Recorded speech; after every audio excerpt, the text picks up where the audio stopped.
8 септември, денот на независноста на Република Македонија, со повеќе културни и спортски содржини се одбележува и во Свети Николе. Синоќа на ракометното игралиште, дождот ги избрка учесниците и посетителите од програмата подготвена по повод 20 години независна Македонија од учениците и наставниците на Општинското основно училиште Кирил и Методи. Сепак, времето не успеа да ги одврти и учесниците и посетителите од програмата која реализираше Домот на културата на градскиот плоштад. Имено фолклорниот ансамбл Јанко Глигоров, женската пејачка група Камелија, како и неколку солисти успеа да ја воодушеват публиката со повеќе ора и песни. Денеска и учениците од Општинското основно училиште Гоце Делчев подготвија пригодна програма по повод одбележувањето на 8 септември, денот на независноста на Република Македонија.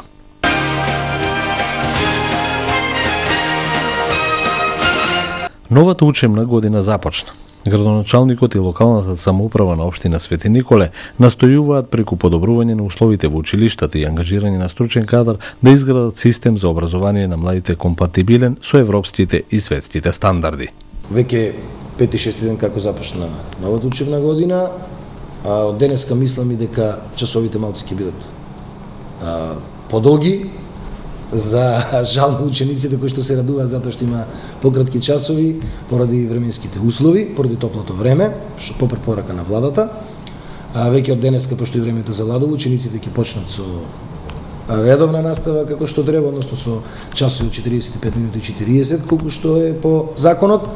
Учебната година стартуваше одлично, сите училишта нормално на време почна со работа. Бројот на учениците ни е малку намален, односно немаме толку голем број на паралелки, меѓутоа во сите училишта и во подрачните и по селата наставата започна нормално по законскиот рок. Реновирањето на училиштата продолжуваме и понатаму да го работиме, поправањето на условите за работа на нашите деца. Тоа е континуирана работа.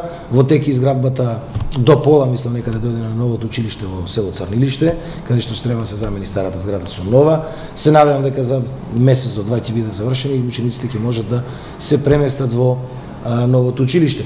Тоа требаше да биде готово до 1 септември, меѓутоа знаеме дека во Републиката имаше едно или две училишта, посебно во Иванковци, кои што беа опожарени, па луѓето кои што ги вршат овие градби мораат таму да побрзат, затоа што учениците немаше каде да влезат на 1 септември, затоа мора да идат таму да го направат побрзо училиштето, што малци ги забави активностите овде во Црнилиште, меѓутоа се надам дека за месец-два тоа ќе биде завршено и учениците ќе можат да учат во нова училишна зграда во село Црнилиште.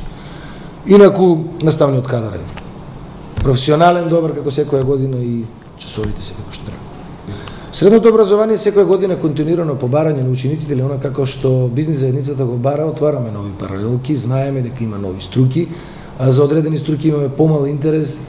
За жал оваа година, колку што знам, во земјоделското училиште немаме техничар за земјоделски машини, меѓутоа се надевам наредната година со малку промоција на самите професори дека учениците ќе се привлечат, затоа што тоа е нашето училиште кое што веќе многу години работи, посебно тоа е земјоделско училиште, сите го знаеме, и оваа година самото училиште прави јубилеј од 50 години, една бројка која што е незанемарлива, значи половина век традиција на училиштето.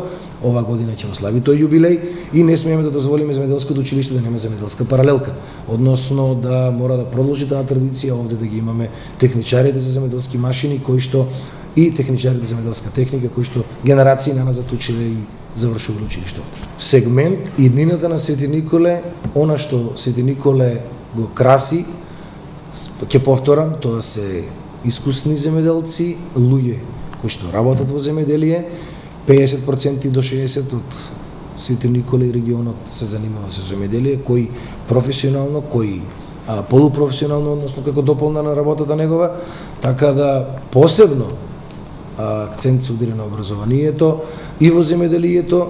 Знаеме дека овде имаме и диспозирани студии на земјоделскиот факултет, каде што нашите ученици кои што ќе завршат може да се запишат за понатаму.